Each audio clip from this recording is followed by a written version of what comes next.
tell y'all? You tuning into the best morning show on the globe. It's Bradley and Emery in the morning, y'all.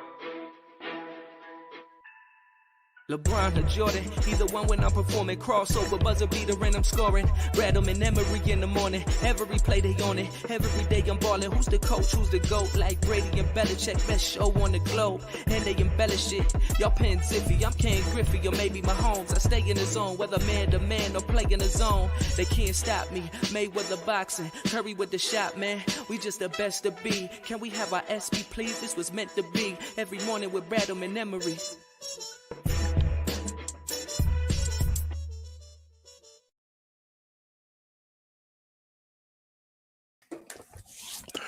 Yes, sir. You know the vibes. Bradham in the morning. Marques, Bradham, Justin, Emery. Yo. What's going on? Nothing much, man. Great weekend. Epic weekend. Friday, took the wife to her first ever sixth game. How's that? Well, it was awesome. She had a really good time. She's not completely spoiled. Like, she now believes that every time you go to a Sixers game, you sit courtside and all the bells and whistles. So, like, now, like, there's no way in the world she'll ever be able to sit nosebleed ever. She's now spoiled big time. It was really cool. High class taste, Marcus. High class taste. Yes, we were right behind the basket on the Sixers bench side. And they have this club. It's called the Center City Club. Oh yeah, under the tunnel. So we were down under there. Very nice. Nice. You get a wristband. Comes with water, wine, beer. And then whatever, food vouchers, stuff like that. So it was pretty cool being able to be on there, hang out down there and stuff. I saw the pictures you sent me. Yeah. It was pretty sick. And I'll get into the game part of it, but I want to reverse because getting into the stadium was a freaking nightmare. With the game, they lost a 24-point lead. We can address that later. Yeah, which is funny because so they get off to a really slow. We're sitting in our seats for the first quarter. Okay. Off to a really slow start. They're down by like 11 or 12. Uh-huh. And Amber, being Amber, is like, this is my fault. So what I like to do is I like to beat the rush to get the food or whatever, the halftime rush. So I usually like to leave the seats like 5 to 6 minutes to go in second quarter, get my stuff. So I'm already situated with whether I want to come back to my seats at halftime or just chill in the lounge at halftime. Whatever I want to do, I like to beat that rush. Of course. So we like about 5-6 minutes left. We go into the tunnel. They erupt the league. That's when it gets the high. It balloons to 20, 24 points. We get back to our seats midway through the third quarter and just sit there and watch the entire league evaporate. Like a slow. It's not what you want to say. No. So getting into the stadium, like I said, was an absolute nightmare.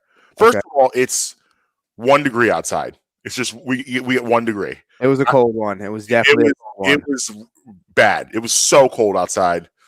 We ended up parking at Xfinity because my logic was I don't want to deal with getting out of the Wells Fargo Center parking lot if we're staying. Because like usually I cut out of games usually about 4 or 5 minutes left in the fourth quarter. Are you a real fan for leaving early? Yes. I'm out. Well, if the game, I love when people. If it's a close game, I stay. But if I know in either direction, because usually with the 4 or 5 minutes left, you know what's about to happen. I love when people freak out. Oh, but you left the game early? Yes, I did. And I did.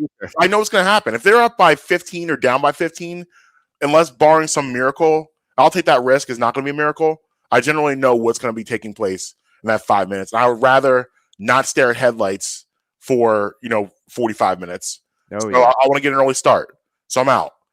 But obviously went down the wire, so we stayed. But I figured too. I was like, I'm probably just gonna let it because this is our first game, so I'm not gonna be the fuddy-duddy like, oh, the elitist. Like I've been here. We're gonna leave now. Whatever. We're gonna stay. It's like so I figured we're gonna stay. It's like that commercial for the Progressive Insurance. Yeah. Where the guy's like, "Are we just going to cut out of the game at the third quarter?" The other guy's like, "How about we don't talk about leaving before we get there?" Starts. I love those commercials. That's enough parking talk. Let's put the parking talk away. These are all compact spots. You know how much they're making in parking sales? Yeah, I love those commercials. So I wasn't gonna do that. I figured she'd want to stay, and that was fine with me. So I was like, we'll park at Xfinity because there's less traffic coming out of that lot than the Wells Fargo lot. Makes sense. So they had like a valet and stuff situation, so we got that done. They parked the car, whatever. So we're walking over, and man, like I'm usually okay in the cold weather. You held up incredibly well during the tailgate. Yes. By the time we walked from in Xfinity, anyone who's been to the Wells Fargo and Xfinity knows it's not a long walk at all. No, it's right up the aisle. 10 minutes. What you went right up like the main aisle, like the Yep. main walkway? Yeah. Maybe 10 minutes, maybe. And that's probably more like 5 to 7. Because we were moving. My hands were done by the time I got from the Xfinity lot to the Wells Fargo. My hands and my feet were done. Both of them done. Totaled. Get to the line. It's a short little line. We got there. I wanted her to have the whole experience. I like getting there early too because I like shoot around and like all that stuff. Like that's a hidden gem of like going, especially an NBA game.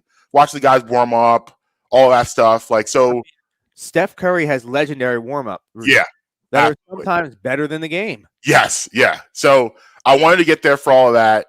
So we got to the gate at 5:28. The gate to get in. We walked in the Cure.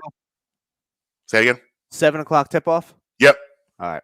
So we got there at 5:28, and it was like the Cure Cure place, Cure bar or whatever. Yeah. Cure Auto Insurance Bar. We were walking Cure Auto Lounge. Yes, there you go. So we were walking to that door. So we get to the door, and the guy's like, vaccine cards. And we were like, what? Like, we had no idea that was a thing. So we don't have them on them, and we're just sitting there, and he's just staring at us. So we had to go back to the car to get the vaccine cards. Go back to the car, get the vaccine cards. Go back to the gate. We have our cards with us. We're behind these people who say they don't have their cards, and he's like, "Go on in."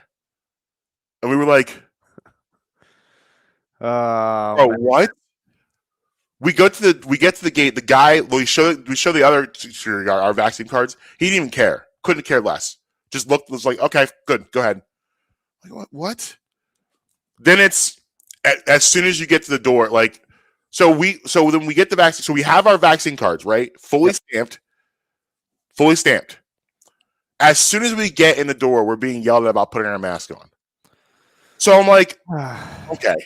So what was the point of me getting why am I showing you this card then if you're just gonna make me wear a mask? This doesn't make any sense. So we left our masks in the car because I figured we wouldn't need to wear them because we had the vaccine cards. So in the city you need them. Throw the mask on. Walk in, whatever. We finally do get to our seats. We take our mask down because, like, I guess in your seats it's fine, and we're drinking. So how are you gonna drink and wear a mask at the same time? You can't do that. So again, here's my point. So I have to wear a mask except when I'm eating or drinking, which is gonna be pretty much the entire game. They didn't make you get a sippy cup. What one of the how about you cut the mask in there and then put the cup in there? Put the straw through. Put the straw through. Yeah, that's safe also. So we go to the Center City Club. Go get our drinks. We're coming out holding our drinks, drinking our drinks. My guy, one of the security guys, like, yo, put your mask up. I'm like, bro, I'm drinking. What do you? No, you have to have it on when you're walking. Okay, let's break this down. I'm in an arena, as you are, sir, with 20,000 people. Mm-hmm. If I was this concerned about COVID, I would not be in an arena with 20,000 people. Please explain to me the logic of this. I don't understand. I don't understand. Like, okay. I don't want to sound like a crazy person. Like, we don't get very political in the show, but this really bothered me. So I wore my mask everywhere from March 2020 till June 2021. I wore it everywhere. Everywhere. Everywhere I went, I was respectful. I had it on the grocery store. I didn't just wear it, I wore it the right way.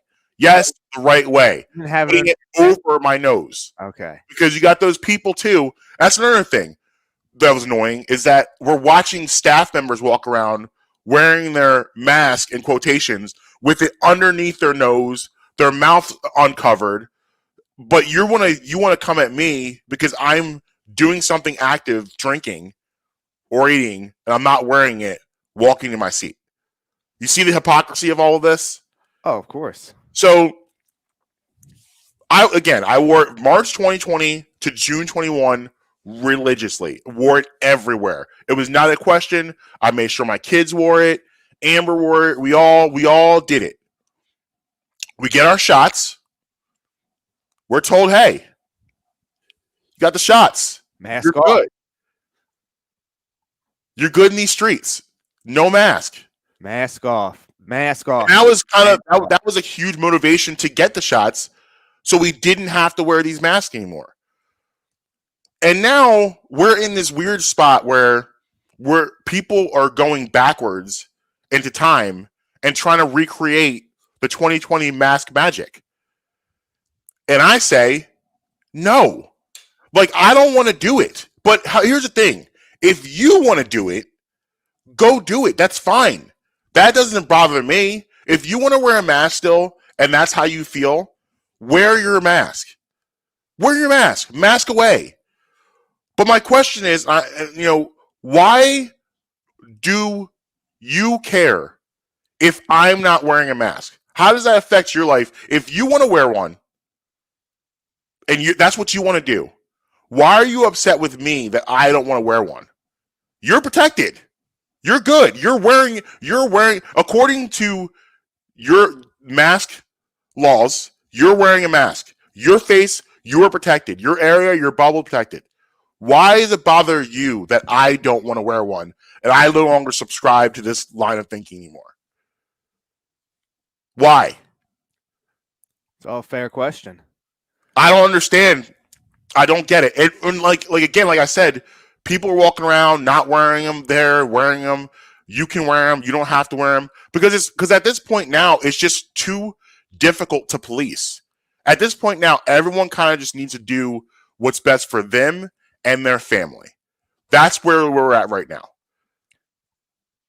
And it was so frustrating because other than that, we had an amazing time. She had so much fun. I had so much fun. But that stuff was just like, oh my gosh, this is irritating. I don't want to do so here's here's another question I have. What's the end game here? Are we still big mass talk in 2027? So I, much like you, I wore a mask when required to. Yeah. Now, I was a little late to the mask game, a little later, because out in Vegas, we didn't implement the masks as early as the rest of the country. Mm-hmm. So I really wasn't wearing a mask, honestly, until June or July 2020. Because they were so late to implement the mask mandate out there. Yeah. That I wasn't going to wear one. Vaxxed and boosted, so the likelihood of you convincing me to wear a mask now, extremely low. Right. Extremely low. I actually sometimes avoid going out in the city because of that reason. Yeah. I would love to go out downtown. I love going out in the city. Yeah. I don't feel like wearing a mask. Correct. So the likelihood of you getting me to wear a mask again, extremely low. You want to give me a fourth shot to where I don't have to wear a mask even further? Give me the fourth shot. I'm not going back to wearing the mask. Right. So obviously I'm at the Borgata every weekend. I am around crowds of hundreds of thousands of people every single weekend. Yeah. And I continuously produce negative. Now, sometimes I'll joke around and say I produce negative because I am COVID. Now, I understand that that's not always a joke that I should be making, but sometimes after partaking, I do make that joke because I'm not naive enough to think that I traveled across the country multiple times during a pandemic. I'm around hundreds and thousands of people every single weekend. And without a mask. I don't wear a mask when I'm out at the Borgata. Full disclosure, I don't wear a mask when I'm down at the Borgata because I don't have to. They don't make me. This weekend, Saturday, I'm getting ready to go down and do the show. I come out of my hotel room, get in the elevator, and I always walk around the Borgata with my headphones in. I don't want people to bother me. I don't want to be interacting with people. I don't want random people come up and ask me questions. So I usually stroll across the casino floor with my headphones in for that reason. Yeah. So I get on the elevator on Saturday, getting ready to go downstairs. Probably like, and why do you have this much energy for someone that's not wearing a mask at 7:10 in the morning? Right. And that's what time I leave to go down to do the show. So I get on the elevator, and you know how like, you can just be lost in your phone, and then you end up like looking around and like bringing in all your surroundings. So I'm on the elevator, and the door's open, and there's a bunch of people on the elevator. There's probably 5, 6, 7 people. Now, pandemic or not, I'm usually not getting on a crowded elevator like that anyway. I'll wait for the next one. I didn't have the luxury of waiting for the next elevator to come. When you're on the 15th floor, you got to get the elevator that comes to you. So I get on. And there's this woman on the elevator who I can only assume that's all of her daughters are on the elevator with her. There's about 5 kids on the elevator with her, ranging from probably about 12 years old to early 20s. All got their masks on. So I like look up from my phone and I look around. They're all staring at me. To which the mom goes, when in an enclosed environment with strangers, you really should have a mask on. Now, I was in that predicament where it'll look really bad if I explode on this person. Right. But at the same time, I think, ma'am, you should probably... Well, you mind your effing business. I was about to say, you should probably shut the F up. Yeah. Because I haven't partaken yet this morning. I've just woken up, and I have to go deal with the Illuminati for the next 5 hours. So, I don't know. So I just stared at her, and I went through the different options in my head. Yeah. I stared at her, and I go, ma'am, with all due respect, vaccinated and boosted, no positive test. There's no mask mandate in the casino, so I'm not going to wear a mask. I went back to about my phone. And, of course, Karen didn't like that answer. I got that, okay. The doors open. Marcus, they could not have ran out of the elevator faster if they tried. And again, I would love to have clocked their 40 time leaving the elevator. Would have broken records. Back to my question. If you're all wearing masks, what does it matter that I'm not wearing one? If you're all like, and look, at the end of the day, I don't want people to get the wrong idea here. If you want to be Michael Jackson for the rest of their life and wear a mask everywhere, God bless you. Go ahead, do that. Yeah. That is not my business. It's your business. I'm not going to.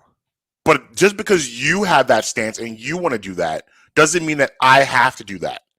That's where I'm coming from here, is that, and this is the problem, when government gets involved into normal life, is that they don't know when to get out.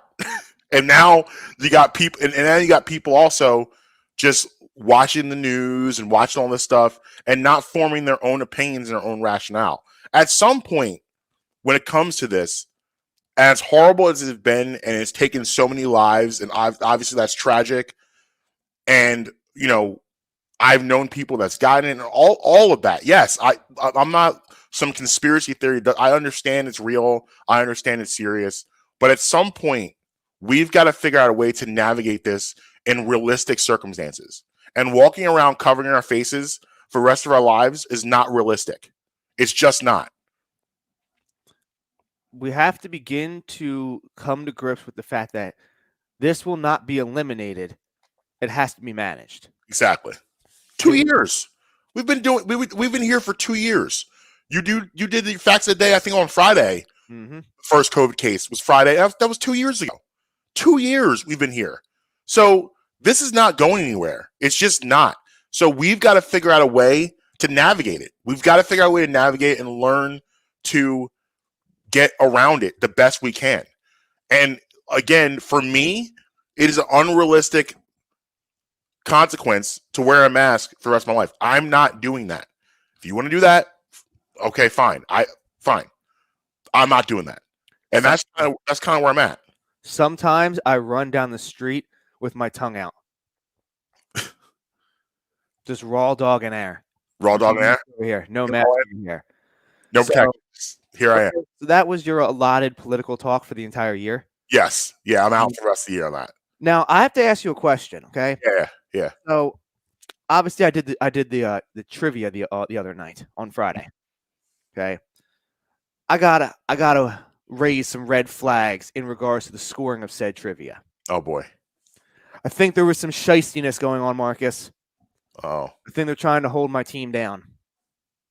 Okay, so it was 6 rounds of 10 questions. Mm-hmm. The last question in each round was a 5-part answer, so you could get a total of 5 points for the last question. 5-part answer. Whoa. Well, it was like multiple answer, and you get 1 point for every right answer you get out of the 5. Okay. So for those of you keeping track at home, the total score you can get to 70. A 70 out of 70 is a perfect score. Okay. Okay. Going into the last round, we were in second place out of like 40-something teams. Striking distance. How did we get a perfect score in round 6 and go from 2 to 4? Exactly. I don't know. Exactly. We got a perfect 14 out of 14 on the final score, and somehow we went from second place to 4th place. Yeah, that's some wild math out there. And ready for this? I don't want to call anybody cheaters, but I'm about to call some group of people cheaters.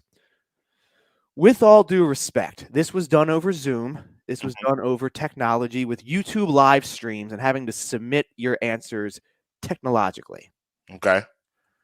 I'm hard-pressed to believe that a group of women in their 50s and 60s had a perfect score and came in first place. Do you remember what the last question was? Yes, the very last question was name 5 of the 7 original released Beanie Babies animals. You guys got that? That's impressive. Yes. I don't know the Beanie Babies like that. Well, yeah, 5 out of 7. Well, think about it. Think about popular animals. So a bear, a dog. Yeah, I don't know what you're talking about right now. Well, I was also on a team with a bunch of women as well. So yeah, that helps because I'll be out. I came in strong with a couple answers. I actually, Facts of the Day provided an answer for us. Nice. Who was the first female inducted into the Rock and Roll Hall of Fame? Yeah, that was a couple weeks ago. We just addressed this. Yeah, we just got in there. Another one that I came through was, what is an ephus? Was that in a fact? That was a question. What is an ephus? Wow, look at that. Another one came through strong. 7.0 and 6.4 respectively. What 2 quarterbacks in Eagles franchise, that's their career average rushing yards per carry? Okay. You want to take a guess at who it is? 7.0? 7.0 and 6.4. I don't care if you get the right name with the right number. Who were those 2 quarterbacks? Oh, quarterbacks. Quarterbacks. Oh, Randall. Randall was one of them. Donovan? What? 7. 7? No, number 7. I'm saying number 7. Oh, Jaworski? Too old. 7's Jaworski. It's too younger. Come younger. Oh, Vic. There you go. Vic, okay. Hit him with the Vic and Cunningham. Got that right. What else did I get right? I got if Antarctica was a country, landmass wise, where would it rank? I have no idea. 2nd behind Russia. Look at you. Yeah, I was out there. I was dropping bombs. Yeah, you were in the zone. My question again, just to pose it, how did we go from 2nd place to 4th place despite having a perfect score in the final round? I don't know. I think you need to get in there and investigate. There's some shenanigans. I think I might need to do an audit. Yeah. A forensic audit. Somebody call Giuliani on the phone. I need some help. Yeah, you definitely. We'll all call him. But am I wrong for feeling that way? No, I'll be questioning it. Especially because I found out halfway through, first place there was a cash prize. Yeah, I would have been in the Zoom chat. I'm not calling anybody a cheater, but I mean, cheating. Oh yeah, I met. I told you I met Beanie. Oh yeah, I forgot to ask. You're out here meeting celebrities. Yeah, so we're in the. We went there for just before halftime. I'm going to get. Did you meet him pregame or during the game? During the game. During the game. So I'm going in there to get. We're going to get food, and Amber's sitting holding the table for us. I'm in the line, and we put our order in, whatever, and the lady goes, "Sorry, I'm going so slow. I'm just fanning out right now." I was like, what are you talking about? I'm like, first of all, you're not going slow, but what are you talking about? She's like, Beanie Sigel just walked by and went that way back towards the stadium. Like, oh, what? Beans? What? And we're both like kind of freaking out a little bit. And there's like these vouchers that, like I said, like part of your ticket for food and stuff. And she was like, I don't even care. Just go. I'm not going to even play vouchers. I don't care. Just go. I'm like, all right, cool. We've got like $40 worth of food for nothing. I'm in. So then, as I'm going on the other side waiting for my food, he's standing. I look over, and he's literally standing right next to Amber. Like Amber's sitting, and he's standing right there. I look at her. I'll go, babe. I hit her with the eyes, and she looks up. She goes, just like, whoa, there's beans. So then he walks to me, and like with me, like I've met celebrities, and like my thing is this, like first of all, I didn't know, like, I was trying to be respectful to him because, like, I didn't know if he wanted people to know he was there. I know he was trying to just exist. And number two, like, I've never been like oh my gosh, you're so-and-so. Let me get a picture, blah, blah, blah, blah, making a huge thing. Like, for me, it's just cool to, like, dap it up and keep it moving. So he walked right near to me. I was like, what's up, Beans? He goes, what's up, boss? And, like, dapped me up, which I wasn't expecting. I was like, oh, I thought it was maybe a closet was up and keep it moving. But he was like super. I mean, I think he destroyed his image a little bit. He was super nice. He was super nice. Like he's at Sixers games all the time. Yeah. That's my cousin told me he's there all the time. Yeah, he loved some Sixers. So yeah, that was pretty cool meeting him. Yeah, like I said, it was a really, really cool experience. But this was an incredible weekend, obviously because of that.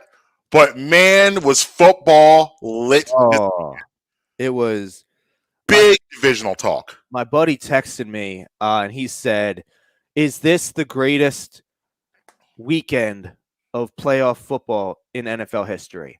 And we're both trying not to be recency biases and slaves of the moment.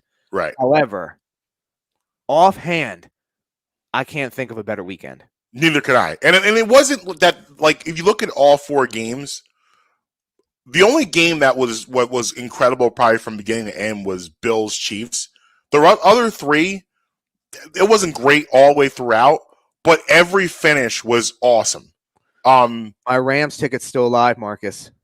Yeah, you're still in there. My Rams tickets, the NFC champs are still there. So starting Saturday, you have Bengals Titans, and we both talked about last week. The Titans were, to us, I believe both of us were extremely weak 1 seed. I don't think anyone was scared about going into Tennessee and playing them there. I told Lombardi on Saturday, I was like, if you're trotting out Ryan Tannehill to defend the number 1 seed, I will laugh at you every time. Like the Titans are a quarterback away from being a big, big problem. There was talk. I mean, when Brady was getting out of New England, there was talks of him possibly going there, but the Titans doubled down on Tannehill at that point, and that's why I believe they didn't. For Brady, for Tennessee, Brady doesn't really fit in because for that offense to run the way it does, they need a quarterback that can move. And Tannehill, to his credit, can move. He used to be a wide receiver. He can get outside the pocket and run around. Yeah. Brady's Brady. I understand that. But that offense wouldn't look the same with Brady under center as it does with Tannehill. Yeah, I mean, and you're asking. I mean, I thought you were asking a lot of Derrick Henry coming back I know it was a big deal. Obviously, you're asking a lot for him. Doing a touchdown. And he has like a rod in his foot. He was wearing a metal plated shoe. It was a lot. It was a lot to unpack with Derrick Henry. I believe he has had very similar surgery to what T.O. had. Mm-hmm. That was a different injury. Like T.O.'s his leg up towards his knee. Yeah. Whereas Henry's was more of his ankle, his foot. Yeah. But the same, general thing with the nail, the screws, the metal plates, and all that. So it was basically T.O. 2.0. But we talk about it like you look at a Ryan Tannehill.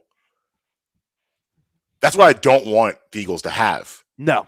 And you look at the difference between what it is to have a Ryan Tannehill and have a franchise quarterback, which the Cincinnati Bengals have. And we talked about this a little bit on Saturday, like obviously off the air. What a franchise quarterback can do for you is it can speed up your process of reaching places you're not supposed to be at yet. And that's what happened Saturday. Like the Bengals, if you look at the rest of their team, especially in the trenches, mostly offensive line, which that offensive line should be sued for malpractice. Yeah, the way they handled Joe Burrow. But anyway, you look at the rest of their team; they're not ready to be in the AFC Championship game. Not at all. They shouldn't be there yet. They're probably, if you think about it, a year or two away for the entire team being in the AFC Championship game. Mm-hmm. But because they have a franchise quarterback who can make all of the throws, it speeds you up. You go back to with the Eagles with McNabb. When they faced the Rams in the NFC Championship game, they were a year away probably from being with the rest of the team of being in that spot. But McNabb willed them there by his play. That's what happened here with Burrow. Burrow willed the Bengals to beat the Titans. And you watch him drop back, making just whenever he had the time, he delivered the ball on time wherever it needed to go. I mean, his numbers, he had very, very good numbers for a guy that took 9 sacks. Nine sacks. So they got in position. Evan McPherson, the kicker. Oh, yeah, I saw that the other day. 52 yards, split the uprights.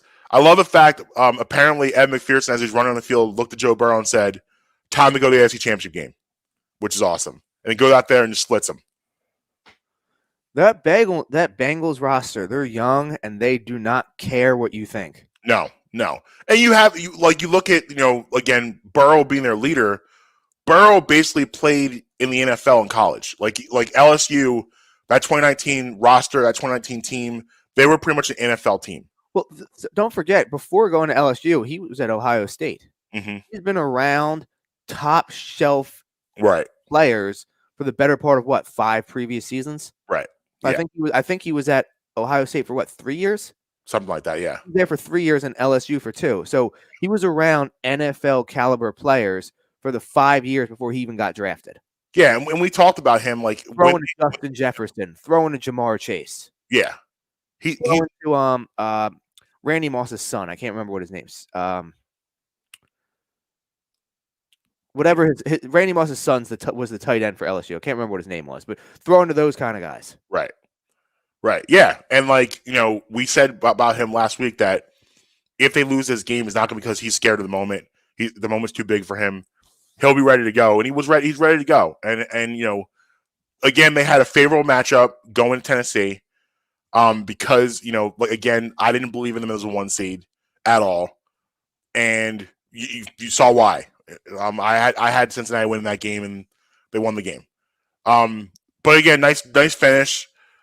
That actually is crazy. That was the Saturday games were the worst games of the weekend, but they still had really good finishes. Yep. Then you get to the shocker of the weekend. Rodgers goes home. Yeah. I mean, And the beginning of that game, the Packers looked like they were going to blow the doors off the Niners. Yes. Boom. Quick 7 from Dylan. Mm-hmm. And they get the ball back. They drive down the field again. Don't get any points. Third possession, get the ball, drive back down the field again. Again, no points, but they had no problem moving the ball up and down in the first half at will. The problem is that you can move the ball all you want. You need to get points. Right. So it's 7-0. At the end of half, they have another shot for points. Mm-hmm. They miss a field goal. And what ends up happening is it allows San Francisco to keep playing their game and keep doing the things that they need to do to be successful. That run the ball, try to control the line of scrimmage, all that stuff. Now, they only get 3 points out of it, but it started to wear the Packers down. And the Packers special teams, who really were the major culprits of that game, gives up that block punt. I don't know if I've ever seen a more significant block punt, and that just it's deflating when stuff like that happens. Absolutely deflating, and it took the life out of that team. Now, even then at 10-10, about the punt, I was like, okay, the Packers are going to figure out a way to win this game. There's no way in the world. It's just I couldn't. I was watching this. I'm like, I can't believe that they're going to end up. The 49ers are going to pull this out. It's no way. It's just no way. But the intangibles of that team is just so great. It overcame. And at the end of the day, like you said, they drove down the field. And I hate to just point the finger, but like at the end of the day, you've got to put that ball in the end zone. Like you had a chance to be at like 21-0 at the end of the first quarter. And like if you did that, you could coast on the laurels of that because the Niners weren't scoring. They only scored 6 points offensively. 6 points. Matt LaFleur is a bum. Okay. I mean, let's see. Last year. Now I just want to understand. Now, correct me if I'm wrong, but the head coach is on the same headset as the other coordinators, correct? Mm-hmm. So he can hear the calls that are being relayed across the channels, correct? Okay. Just want to make sure I understood that. Last year, Mike Pettin making bad defensive calls down the stretch of the NFC title game last year. Mm-hmm. Matt LaFleur didn't get on the headset and override him. He just let it go. And then when it came time, the defensive coordinator is to blame. Fire the defensive coordinator. All year long, the Packers special teams have sucked. Yeah. Matt LaFleur didn't make a single change to the special teams all season long. Right. And I bet you the special teams coordinator is going to get fired at the end of the season if he hasn't already been fired. Yeah. He'll definitely be the scapegoat for that. Now, we need to put the head back in head coach. Yeah. Because he's going to just keep blaming other people until eventually what's going to happen? They're not going to have Rodgers. They're not going to have Devontae Adams. They're going to have Jordan Love. They're in salary cap hell. Yeah. And now let's see how good Matt LaFleur is. Oh, yeah. He's not. What's your gut telling you about Rodgers? Does he come back next year? Hell no. Not anymore. Not anymore. Before that, yes. Now, no. I think if they had won it, he would have came back. Yes. I think the way that ended, it's like, okay, I got to go. He has to go. They're going to lose Devontae Adams. They're both going to leave. Which, in a sense, maybe because their Rodgers cap hit is like something like $46 million. Yeah. Next year, and they're like $48 million over the cap. Yeah. So we talk about sports malpractice. Mm-hmm. Is there a bigger sports malpractice that in 32 years of quarterback play between Favre and Rodgers, you have 2 trophies? Well, I'm going to say this, and we talked about this a little bit last week, but I'm really going to get into it now. I don't ever in my life want to hear anything about the frozen tundra. I don't want to hear anything about Lambeau Field ever again. In my lifetime, I've watched Michael Vick go in there and win. Mm-hmm. I've watched Eli Manning go in there and win. Mm-hmm. Now I've watched Jimmy Garoppolo go in there and win. Uh-huh. I'm good on the frozen tundra of Lambeau Field. Stop with the mystique. Stop with all of that. You can't go in there and win. It's such a hard place to play. It's not. I've watched guys go in there in big spots and win games in that building. Marcus, you think Jordan Love is going to protect that building? No. No. That whole narrative of the frozen tundra, all that's from the 60s. Leave that with Vince Lombardi. When was the last time the Packers were irrelevant? Have they ever been irrelevant? Yeah, like early 90s and 80s, I guess. 80s and early 90s. Until like they got Favre? Well, you had Don Majkowski, the Magic Man. He kind of like people was fascinated by him, and Sterling Sharp was there. But then they really came back with Favre. That 93 to like, to now. They've been back probably since like the early to mid 90s till now. But they're about to go through a rebuild. They're about to become irrelevant. Yeah, which Rodgers said, I am not going to be a part of a rebuild. And that's kind of where they're at. I mean, if they were smart, they would want Aaron Rodgers to go. Because at this point now, it's just like, okay, we've had 2 MVP seasons from this guy. He took us to a number 1 seed 2 consecutive years. Both years, we threw up on ourselves. What else is there for us to do? Like, we need to just start over and just see what we have in Jordan Love. Let's move on with some of these pieces. He's a bum. I can promise you right now, Jordan Love is a bum. Yeah, I don't think he's gonna be anything either. I don't. To Utah State, I think. Yeah, I don't think he's gonna be anything either. But like, what else are you gonna do at this point? Like, there's like, I know things have improved with Rodgers, and he said too, like the relationship with him and Gutekunst is much better than it was. Which with the organization much better than it was. However, that's not a reason to stay right now. I think leave on good terms. Have him go somewhere else. Get that salary cap under control. Start the rebuild process. Because the problem with Green Bay, we've talked about before, the problem with Green Bay is that they don't attract free agents. Like they're going to have to rebuild through the draft. So they need to start that now. It's got to start now. Why would you want to go and live in Green Bay? Right. Yeah, it's just, I mean, it just seems where you realize Aaron Rodgers is only 11-10 in the playoffs. 11-10. Mm-hmm. It's just like, it's unbelievable. You look at him, and we're at the next game in Brady in second. Like, it's just insane to me how Rodgers is the greatest quarterback talent that I personally have ever seen. I've never seen someone as talented as Aaron Rodgers. Mm-hmm. Literally can do well, I guess we'll have the Patrick Mahomes conversation again because he obviously made me look really stupid. But like I've never seen someone as talented as Aaron Rodgers making all the throws effortlessly, the mobility, everything, the intelligence. The thing that makes Rodgers different than every other great quarterback, Manning, Brady, Mahomes, Breeze, doesn't pick whoever you want. You know what makes him different? 400 plus touchdowns, under 100 interceptions. Right. That's like, he literally doesn't turn the ball over. He has a 4.1 touchdown interception ratio, highest in NFL history. Yeah. Like, he doesn't make mistakes. Now, don't get me wrong. That number 15 in Kansas City, dude's a problem.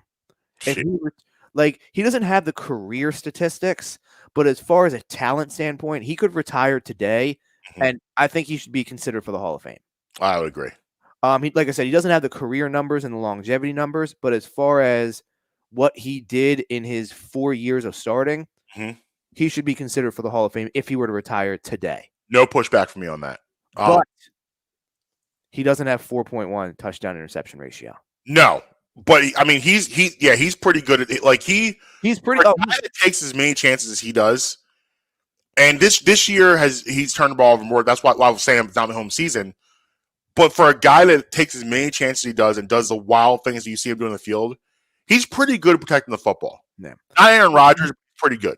It does help that he has a cast of characters with him, like he does. Mm-hmm. Not only wrong, Rodgers has Adams. Yeah, but we have Adams and Hardman and Hilaire and McKinnon and Kelsey. And I'm sure there's other guys I'm forgetting. Yeah. So, like I said, don't get me wrong, number 15 in Kansas City, absolute stud. Yep. But I'm still taking Rodgers as the most talented quarterback I've ever seen. So yeah, so you fast forward to Sunday afternoon. Oh, hold on. We just recap both Saturday games. Mhm. Let's hit a break, pay some bills, and when we get back on the other side, we'll break down both Sunday games. In Brian in the morning, Marques, Brown, Justin, Emery. We'll be right back. Looking for authentic Mexican food close to home? Great news. District Taco is just around the corner in Abington, Pennsylvania, and they'd love to fiesta with you. Offering delicious fish tacos, a California burrito stuffed with guac, steak, fries, and chipotle mayo, plus sweet, crispy churros. District Taco has it all. Try out the newest location and come back for more. Get 10% off your first in-app order with promo code BREMI10. Always fresh, always Mexican, District Taco. Relationships can be tough, and finding that special someone can be even tougher. So when it's time to make a decision on what to do with the ring, you don't want to have that be tough too, right? Hi, I'm Marques Brown. I want to talk to you guys, my friends at Vans Jewelers, located at 13 South York Road in the heart of Hatboro.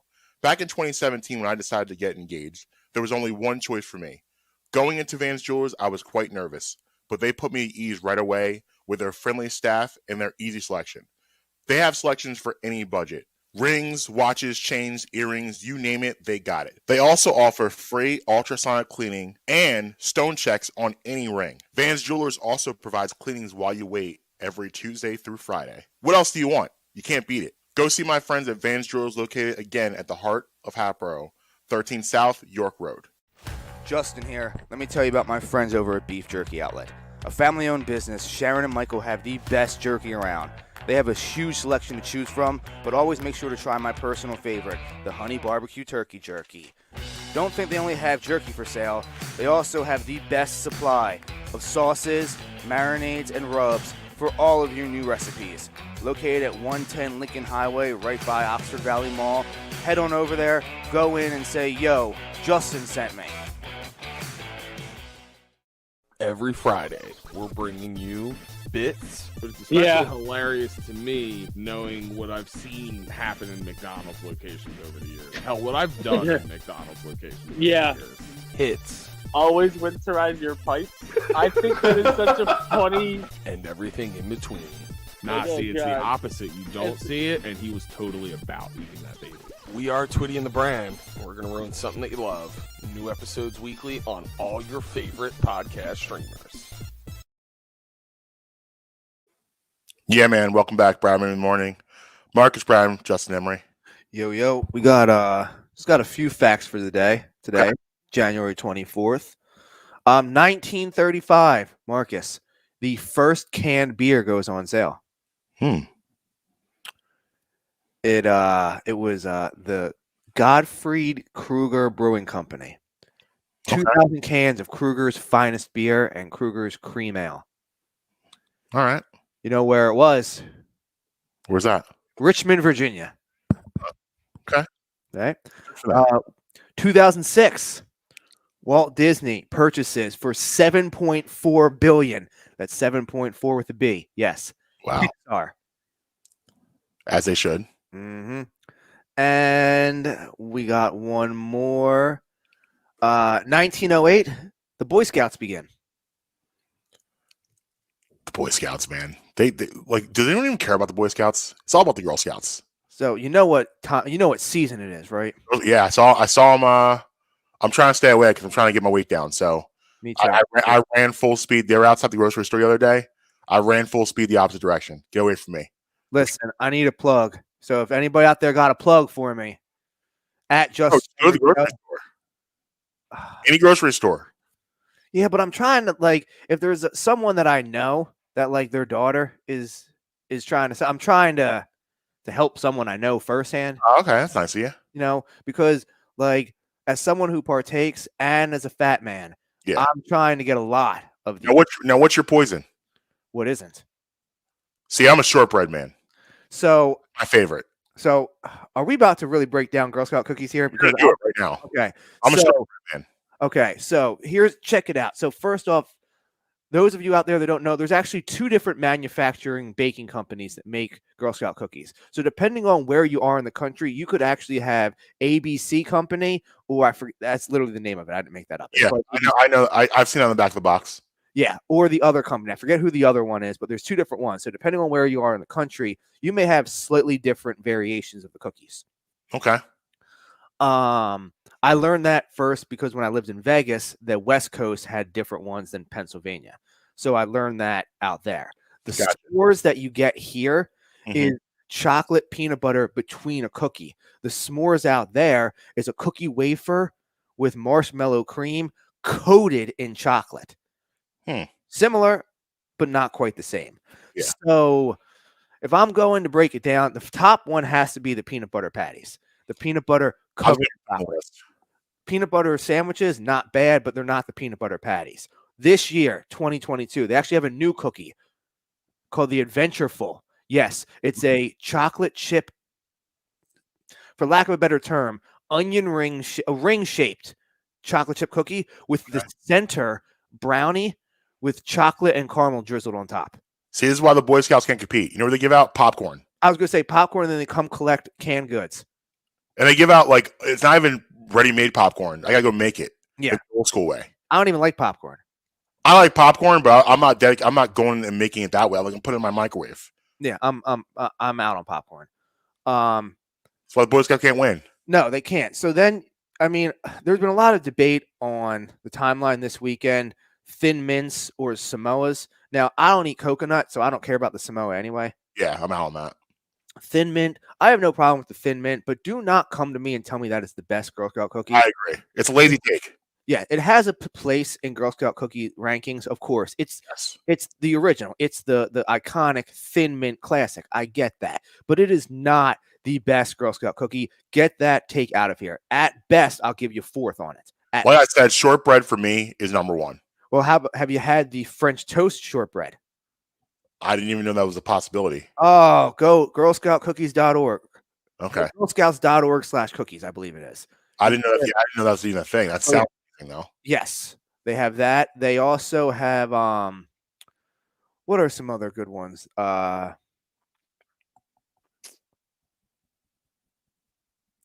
I'm gonna go. Number one is, like I said, the peanut butter. Number two for me personally is going to be the s'mores. Mm-hmm. Coming in three, I'll give you the shortbread, and I'll give fourth the Thin Mints. I'll take a top four. Yeah. Oh, top three for that. I mean, for me, like I'm not so. I don't have the biggest of sweet tooths. Yes. So that's why I like the shortbread because it's just sweet enough for me. Right. That's why I'm in on that. Yeah. Oh, how did I forget about the lemonades? The lemonade. Oh. Yeah, the lemonades. The lemonades are underrated.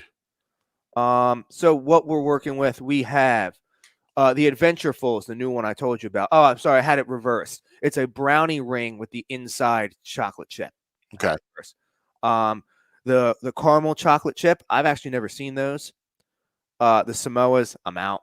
Yeah. The Do-si-do peanut butter sandwich, like I said, solid, but give me the tag along instead. The s'mores, give me the s'more sandwich versus the chocolate covered s'mores. Way better the s'more sandwich. Lemonades, lemon ups, which is the West Coast equivalent of the lemonades. Don't forget about them. Then you have the shortbread, Thin Mints, the Toast Yay, which is the French toast shortbreads.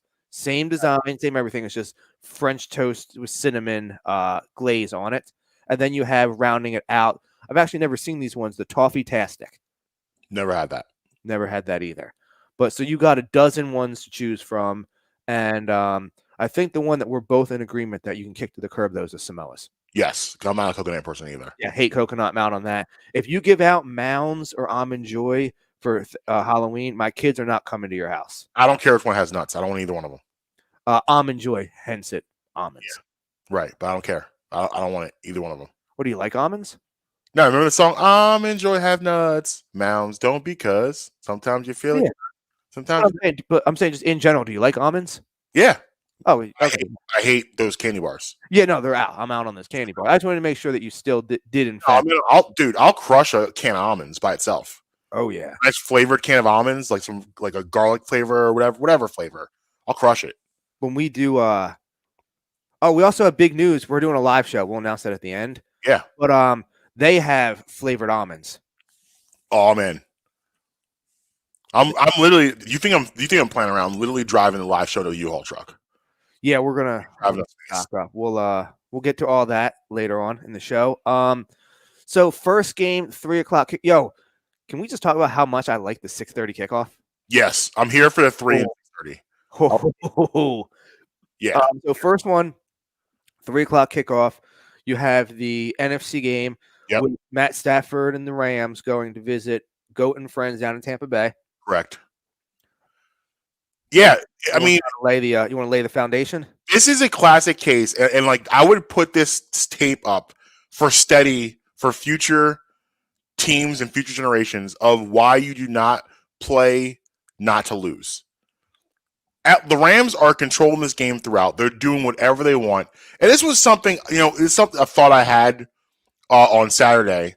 Thinking about the Eagles game 2 weeks ago, how the Eagles were able to get 4 sacks on Brady and put hands on Brady. And I was thinking to myself, I was like, well, if the Eagles get 4 sacks on Brady, terrifying thing with the Rams defensive line could do with Von Miller and Aaron Donald on that line and how the pressure they'll be able to create. And that was really the story of the first 3 quarters, is that Brady really just had no time. Like he had maybe a second to make a decision, because that line, they were getting there consistently throughout the day. Every time he dropped back, he had pressure in his face. And that's the thing with Brady. You saw when he didn't have pressure, he saw the ghost. And you saw things that you don't typically see from Brady. He was skipping some balls. He was sailing some balls. He looked terrible to start that game. Yeah, he was behind, but it had to do with the pressure. The pressure getting to him really made him a little skitterish. And that's why it was important to do that. You even saw, and then Tampa Bay also had some penalties that hurt them a little bit. You had the Brady unsportsmanlike conduct, which was wild to see that happen. What was that? I know, that was wild. I have to. Ed Hockley's gonna be fired. What's that? Ed Hockley's gonna get fired over that. That wasn't Ed. That was his son. Oh yeah. I'm sorry, Son Hockley. Son Hockley. I forget what his name is. Son Hockley's gonna get fired over that. Like, son, do you know who that was? And and Brady had a valid point. He was bleeding. He's looking, pointing his mouth, saying, "Yo, face! I got hit in the face here. What are we doing?" What do you think? Do not try to repeat it on this show, but what do you think Brady said to him to get that flag? A lot of things that, again, cannot be repeated on the show. Because a lot of expletives, big expletive talk. Brady, what's the shop? Is that LeBron's show? Yeah. Mm-hmm. People didn't realize how foul of a mouth LeBron had prior to that show. Right. Now, people in the know that know they get it. Mm-hmm. But Brady's right there with him. Yeah.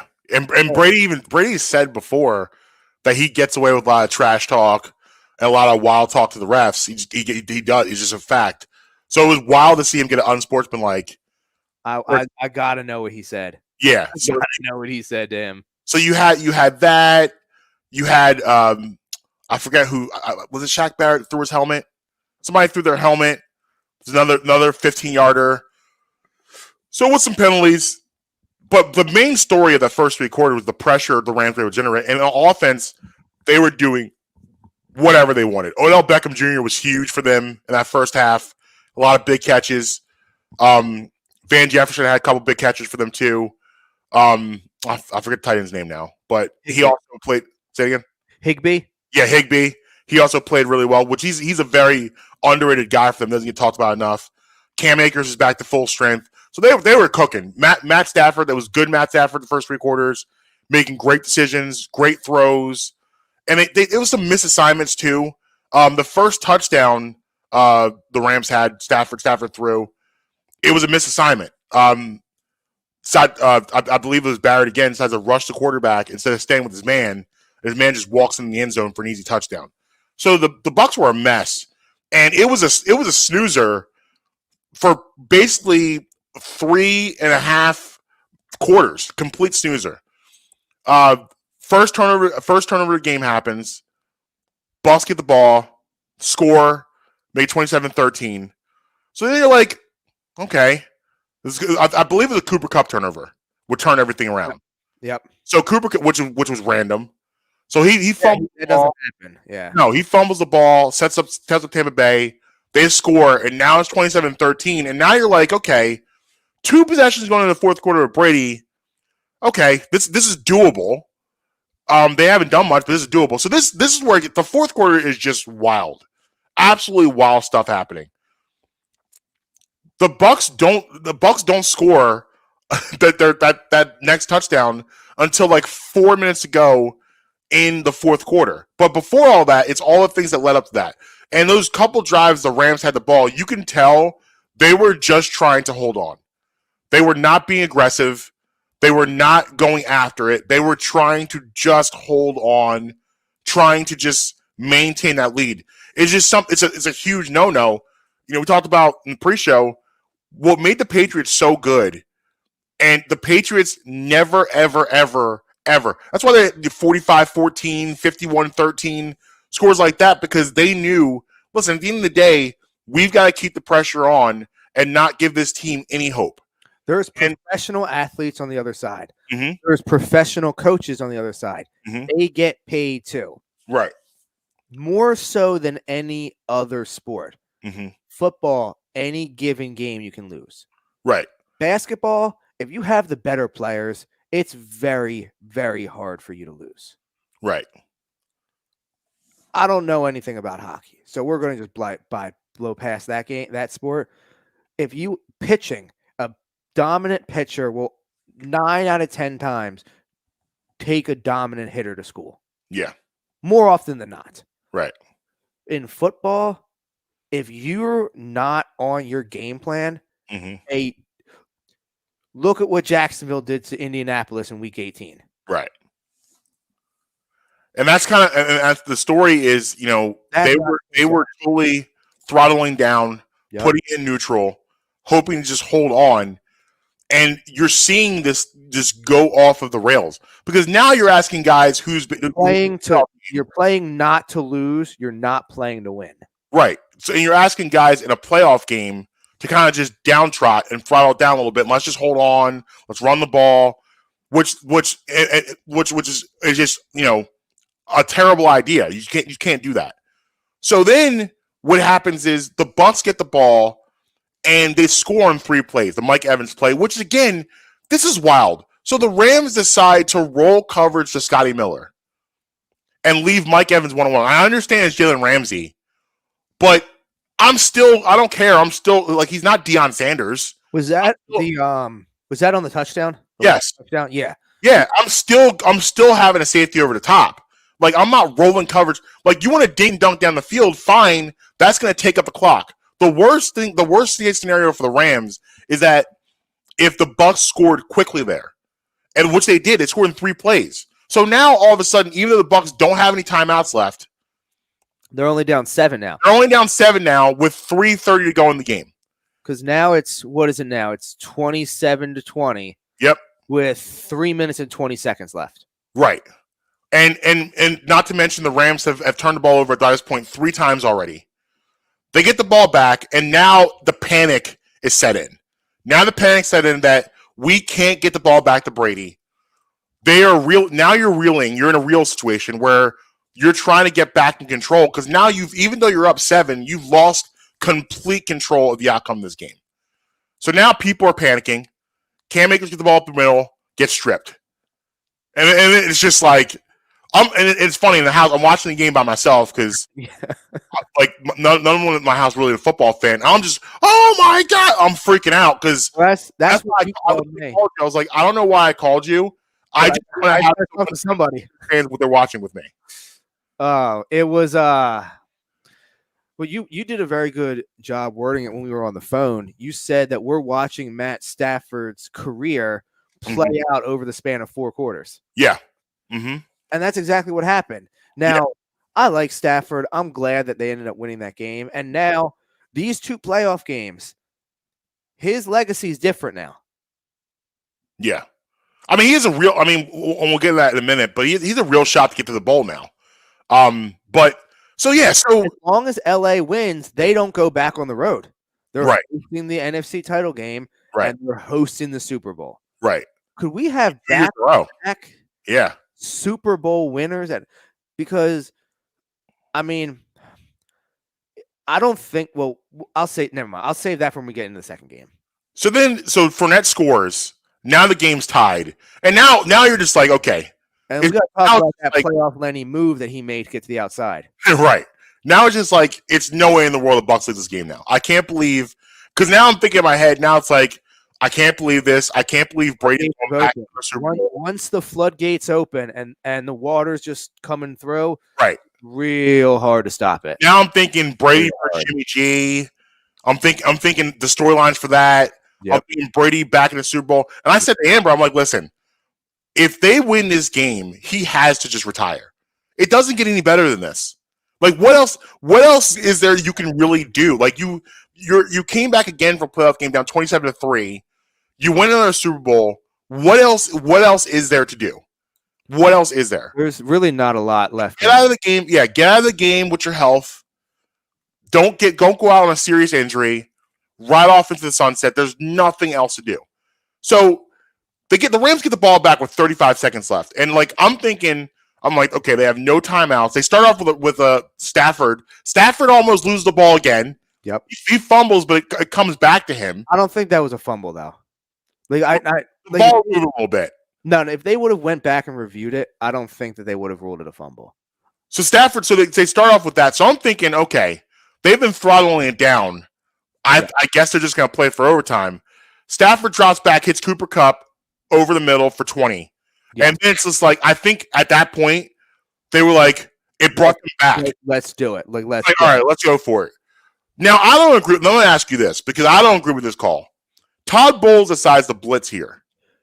He blitzed from the slot. Yes. Yeah. I would not have done that. Not at all. I would have played straight up. Yeah. And again, it's the same thing that they did that the Bucs did to the Rams, where the Rams didn't play straight up. They rolled the coverage Scotty Miller, left Mike Evans 1-on-1, and you get the big play. The last thing in the world I want is a big play right now. So I don't understand taking a gamble at that point in time. Like, you have 13 seconds left.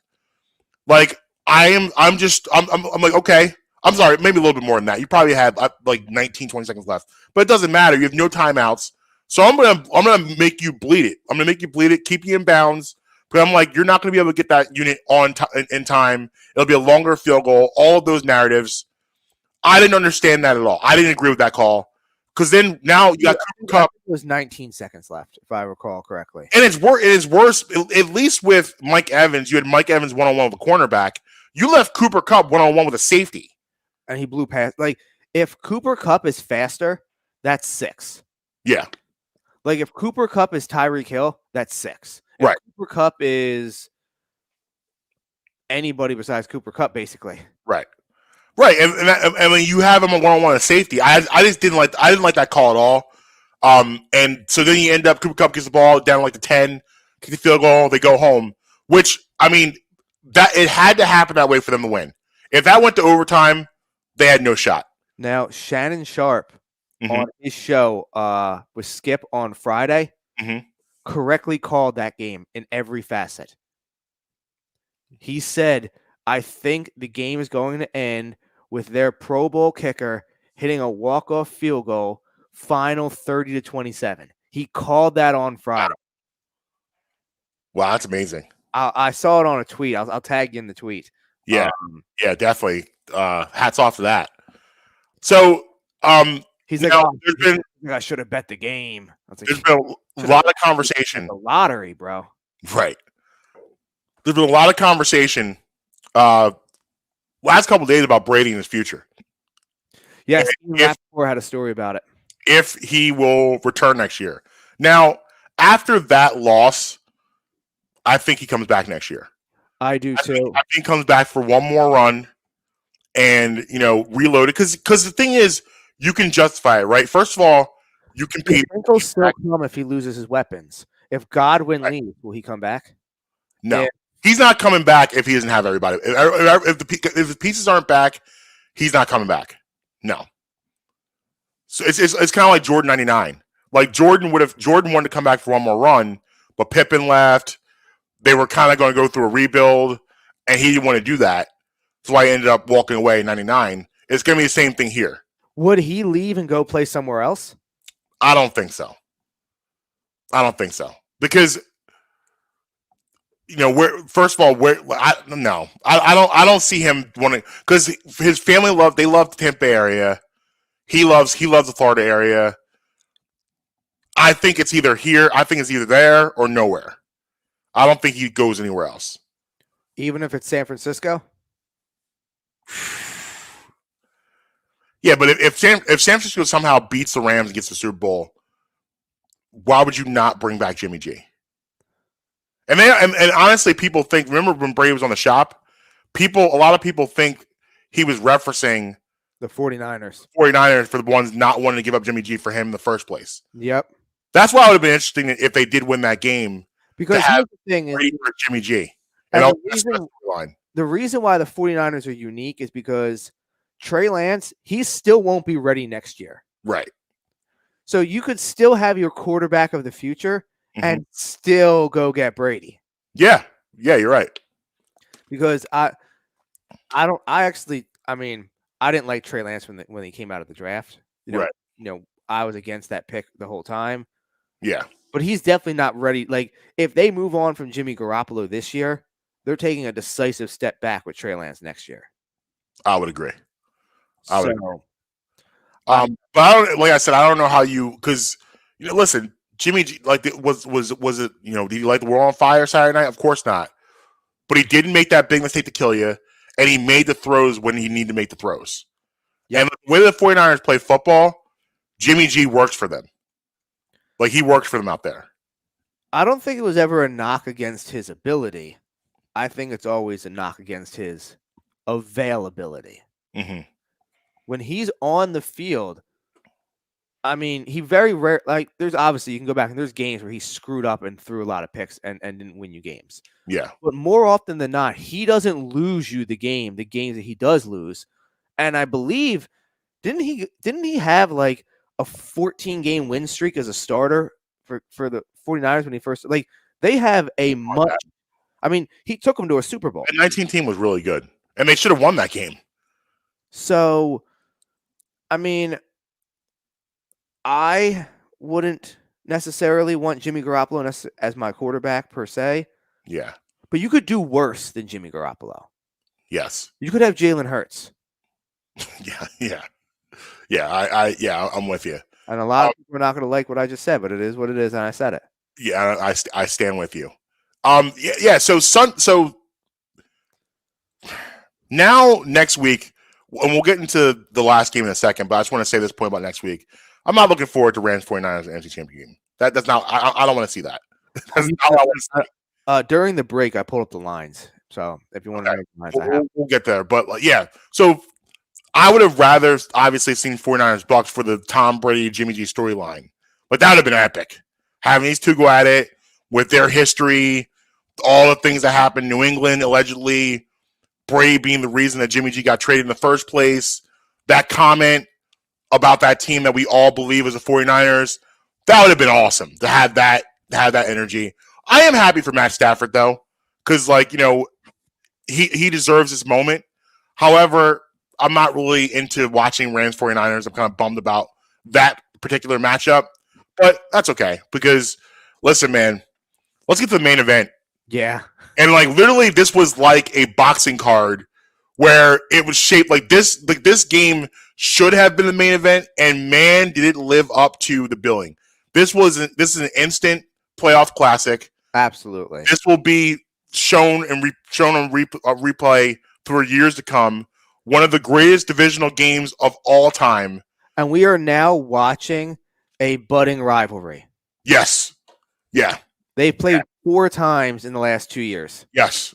I mean, so I'm all Bills Mafia up. I've been hoping and I've been hoping for this team. So I'm gutted by what happened yesterday because I feel really bad for that team the way that went down. But you're talking about exciting stuff. Your plays being made all over the field. And again, listen, man, you said it earlier about 5 minutes ago. So I'm going to reiterate basically what you said. How do you look at that quarterback play and think this quarterback play here is good enough? The plays these guys were making, that's what I want my quarterback to be able to do. That's what I need for my quarterback. So let's just go right to the end of the game, the last 2 minutes. Yeah. Let's just get right because a lot to unpack in that last 2 minutes. That fourth quarter was lit. It was insane. It was absolutely Josh Allen. I'm gonna go right to 4th and 4. Okay.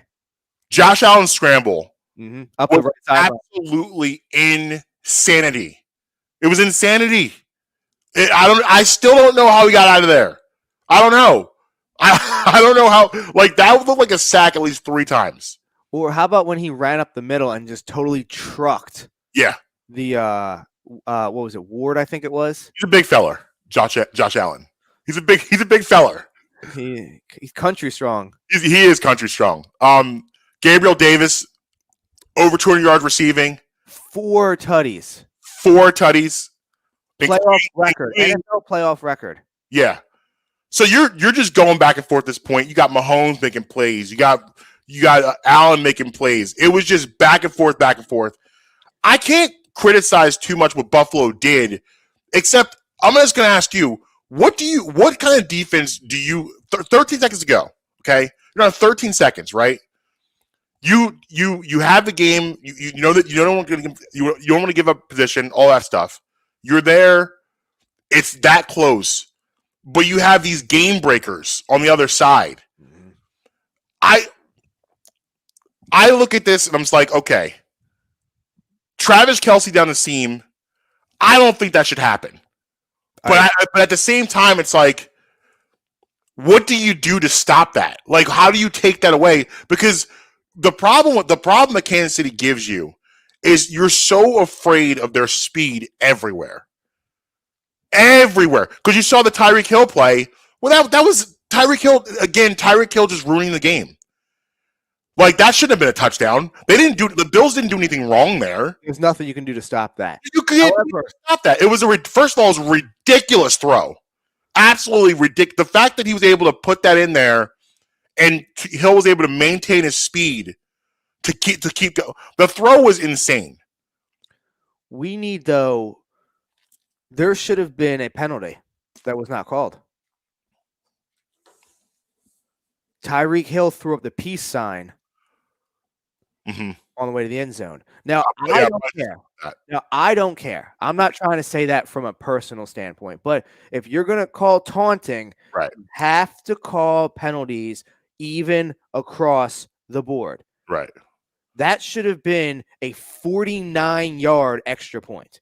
Now, Buckner has one of the strongest legs in the NFL. I'm not saying that he would have missed it, but that should have been a 49-yard extra point. Right. I think we both hate the taunting rule, but under the rules, yes, you're right. You gotta make that call. You got to make that call. I agree. But the Travis Kelce play, I don't know what you do to stop Tyreek Hill. There's nothing you can do. He just has a skill that you can't counter. Right. It just is what the same thing with Deshaun Jackson earlier in his career. Chris Johnson. They just have a skill that you can't overcome. You just got to mitigate it the best that you can. Yeah. Travis Kelce, though, you need to roll coverages. You need to make up coverages just to roll towards his way because you cannot let that happen. You have 2 all-pro safeties. That should not. You have 2 all-pro safeties and a Pro Bowl corner. That should not happen. And you look the play design of it. I don't think it was anything really exotic. It's just literally Kelce did a fake out cut and just cut into the middle of the seam. That's just great players doing great things. Yeah, Mahomes just earholed him. And there you go. And now it's just okay. We're in overtime now, and you just got the feeling that. And this is another question I have for you. For a situation like this is like. I personally don't like the overtime rules in the NFL. That's something where I would have liked to see you have 15-minute clock. You go. You just go until the clock's over. Because first of all, I didn't want it to end like most people. And second of all, I just don't feel it's fair in a situation like that we're going sudden death. But I understand sudden death in hockey and baseball because it's a lot harder to score. It's a lot easier to score in football. So I understand like regular season, you want to do sudden death because like time restraints and all that stuff, but we don't like playoff football. It should go 15. You said a 15-minute clock. You just go. It's like a quarter. So standing. So I'm not too big of a fan of the college overtime rules. Mm-hmm. I know a lot of people like that. I like the whole concept of 4 downs, trying to score, etc. But other than the fairness factor, where both teams get to touch the ball, I don't care about that in college. I don't need a full 15-minute quarter. Give me a 10-minute quarter if you want to shorten overtime. It's way too complex but if they score a touchdown, but they don't kick, they kick a field goal, they get the chance. Right. But if it's a safety, then it's over, and a turnover, like too complex. I agree. I think it should just be straight up. You want to make it a little bit quicker, 10-minute quarter. Yeah. And football, who gets usually everything right. It's weird to me that they haven't figured out this overtime thing yet. Yes. This is just a mess. I don't like ties in football. No. I don't think it belongs. But in this environment, a quarterback doesn't know that you can end in a tie. You got the best 2 teams in football going at it, punch for punch. You don't want to end like that. It shouldn't end like that. It just felt I was gutted for the Bills Mafia. I was gutted for the Bills team. Gutted. What it came down to is whoever won the coin toss won the game, and I think it was Saquon Barkley tweeted out something along the lines of a random coin flip should not dictate who wins a playoff game. Agreed. Now, here's a lesson for the Bills. Here's a takeaway. And for them to get to the next level, they've got to be better in the regular season. They've got to be better in the regular season. Because at the end of the day, they need to figure out a way to get home field throughout. They got to be – because they always do this where they start off the season white hot, and then they hit this lull, this 4 or 5 week lull, and it takes away their seeding. And they've had to play these 2 games in Arrowhead. Get this thing in Buffalo. Get this thing there. Get it in Buffalo. I think for them, that would be a major psychological advantage that they don't have right now. Now, they did, listen, the one play I can say I would have done something differently or tried to with the Travis Kelce play. Everything else, I can't really argue about anything they did. They played phenomenal. I loved McDermott in the beginning of the game. You had those 2 4th downs the first 5 times. And him going for it both times. Even if he wasn't successful, I thought that was the right move because you're, like he said, you're not going to beat the Chiefs kicking field goals. You need to score touchdowns. And they got a touchdown on that drive. And I think that set the tone for them right away that we're here to win this game. But they got to be better in the regular season to get that thing in Buffalo. 2 things on Buffalo. Number 1, Stephon Diggs only had 7 yards. Yeah. Now, how much of Davis's phenomenal game was because of all sorts of coverages they were throwing at Diggs? Yeah. Secondly, what do you upgrade on this team? That's what I mean. They had the number 1 defense in nearly every category. Right. They have good weapons on the outside in Diggs and Davis and who's the anti-vaxxer? Beasley. Cole Beasley. I forget who their tight end is, but that's Knox, right? Yes. Yeah, they have a decent tight end. Okay, O-line. You can always get better on the O-line. Right. Every team can always improve their O-line. Quarterback play. What's that? Elite quarterback play. Elite quarterback play. And he's big time too, Josh Allen. Like that was some big that 4th quarter, that was some big time stuff out of him. Big every throwing the ball, running the ball, every capacity, big time quarterback play. And they have good backs. Right. They have a good kicker, good special teams. If the Bills were to move on from Sean McDermott, what a mistake that would be. No, you can't do that. Yeah, I agree. You can't do that. McDermott is a good coach. He's a really, really good coach. So they basically Andy Reid tree, the best of the tree right now. they basically have to. Yeah, but Doug won in the Super Bowl, though. McDermott's better coach than Doug. Oh, I agree. But Doug's the only one that has the ring, though. Right. But I still would take Sean McDermott over Doug. Yeah, no. Buffalo, more than anything else, they just need to run it back. Yeah. Like, you get it in Buffalo. You got to get it in Buffalo. Don't change too much. Just run it back. So it's just this could go. I mean, this is one of those situations that could literally go either way. Buffalo come out next year angry as hell, get the number 1 seed, go to the Super Bowl, or they can completely implode. Because now you're talking 2 years ago of this. You had Stephon Diggs on the field last year watching the celebration in the AFC Championship game, and now this year you have this loss. Yep. This either builds your character or it breaks you. And I hope for them it builds them because that rivalry, Bills Chiefs, that could be something. It's real. It's brewing to be real. Yeah. So now we set the 2 conference championship game. We have the Rams Niners, and we have the Bill. We have the Chiefs versus my Tiger King. Have you seen the lines yet? I have not. Do you want to take a guess at what you think they are? Yes. Okay, go for it. So I have the Rams at a -5. Okay. And I have the Chiefs at a -7. Okay, you're spot on with the Chiefs. Okay. Rams are only a -3.5. Ooh. They only get a half point at home. Wow. Yeah. I think the Rams blow out the Niners. I think this is the end of the road for the Niners. It also helps the fact that this is well, I mean, I guess people are gonna say it's a division game, but I look at it like the Rams were probably embarrassed a couple weeks ago that comeback the Niners had, and I just don't believe I think it's Matt Stafford's time. I think they're going to the Super Bowl. I think they blow them out. I'd be lying to you if I didn't say I was worried about what's going to happen in Kansas City. Obviously, I'll be pulling for Joe Exotic.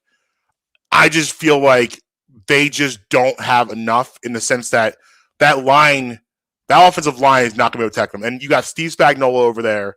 He's going to be blitzing and blitzing and blitzing and blitzing. I am worried for Joe Burrow's life. So I'm concerned for his life. They won that shootout they had with him a couple weeks ago. Mm-hmm.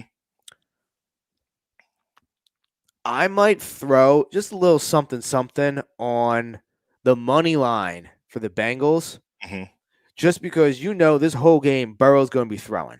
Right. He's going to be throwing, and then he's going to throw some more. That's another one. I mean, the Chiefs were up. They were up, 21-7 at one point. Yep. They were up 28-17 at halftime. Yep. And they just couldn't do anything in the second half offensively. And the Bengals kept doing what the Bengals do. But I just, you're asking a lot of this kid. You're asking them to go into Arrowhead. They're not ready to go to the Super Bowl. They're not ready to go to the Super Bowl. No. They're not ready to go into Arrowhead and beat Mahomes to go to the Super Bowl. No. But it's really, really hard to go against Joe Burrow. You're right. Though it's also very hard to go against Mahomes. I just look at the 9 sacks Titans got on the. I look at that. I look at the pressure they're going to try to put on Burrow. I just don't see how every time he drops back, there's going to be 2 to 3 Chiefs in the backfield. Oh yeah, and I don't anticipate the Bengals to win this game, but just off of what the odds are, I gotta throw like a 30 spot down. Do you think they cover? I'm taking them straight up on the money line. I'm not even gonna lie. You're gonna go money line just because of how nice the payout will be. I'll throw 25 on it. Yeah, 25 will get you what? 300? No. 25 will get you 90 something. Oh, okay. That's a good payout though. Yeah, put that on a parlay right away. Yeah. Well, not even going to parlay it. Just straight up. Just take it straight up. No, I mean take that 90 and put it on something. Oh, take that. I'm going to take that 90 and put it on the Rams to cover. Okay. Yeah, I think the Rams. I may even tease that game in the other way to make myself a nice payout. Because I think this could be a double-digit win for the Rams. Me too. Because if you think about it, you look at that Packers-Niners game. The Packers should have blown that team out in the first half. It was there for the taking. I just feel like the Niners, and also too, I want to know because Deebo Samuel limped off the field in that game. He said he was fine. He tweeted and said he was fine. He's gonna say that, but he's nicked. Oh yeah. That was a bloodbath, that game. Them getting to the NFC Championship game. The Rams were out in sunny Tampa Bay. They got out of that game unscathed. I just don't think I think the Rams win at least by 10, maybe more. And shout out to Deebo Samuel for a top 5 entrance into Lambeau Field. Yes. Yeah, and into AT&T Stadium. Yes, I forgot about that one. Kodak Black? Yes, forgot about that one. But yeah, the bicycle one was better. Very elite. The bicycle one was way better, though, in my opinion. Yeah. And it's hard to top, though. The Eagles won the Super Bowl against the Patriots off that intro. Correct. I mean, and even in the Vikings game when they're in the end zone, rapping in the end zone, all of them. Riccardi. Yep. So yeah. So I'm looking forward to Bengals Chiefs just because I just want to see, is there more magic left in Burrow? Can they compete? Here, I'm going to say this right now. If big if talk, okay? Okay. The Bengals get that dub, there will be a number 9 Cincinnati jersey in my closet. Oh, I'm getting one regardless. I got Luka. I need to get my Tiger King. Well, here's the thing. If he wins, you know what I'm going to do? If he wins, because I love Joe Burrow props. I love me some Joe Burrow props. Mm-hmm. I bet on him 6 times on Joe Burrow props this year. 5 out of 6 times he cashed. Yeah. And one time he didn't was by 12 yards. So I will take the winnings and go buy a Joe Burrow jersey. Yeah, there you go. Are you going black or white or orange? No, keep that orange away from me. I'm going the black. Give me the black. I'm gonna go with black. The white ones are sick too, but I like the black ones too. The orange ones make me want to throw up. What if we end up with Bengals Niners, throwback to 1988? I can promise you this: that's a game that I will not remember. Yeah, that's not gonna be fun. But the 49ers Chiefs Super Bowl in 19. Mm-hmm. I watched that whole game, and I can't tell you anything that happened in it. Yeah, that was not a fun. I watched the whole game. I mean, last year wasn't great either. I mean, the teams were fine, but the game itself wasn't a great game. It was a blowout early on. I mean, I fell asleep during the Rams Patriots one a few years back. That was bad. That was a bad time. But that was Bill Belichick just slowly choking his opponent to death. Yes. Yeah. Oh. Yep. All right. Well, I got nothing left. Nah, I just got to go and I got to check the scoring for this trivia night because I feel like I was diced. At Marques Retweeting everywhere. At Justin Emery Show on the Bluebird app. Brad and Memory Pod everywhere. BradMemoryShow.com for the merch. 10% off the code Bremy at the Beef Jerky Outlet in Langhorne. Oh, we forgot. You just reminded me. February 26th. Yeah. Live show, Beef Jerky Outlet. More details to come. Make sure to follow us on social media for all of that. But yeah, February 26th, Beef Jerky Outlet live show. Use promo code BREMY10 for 10% off your first in-app order at District Taco. And until next time, you can be with us, you be against us, but you're never going to stop us. Late.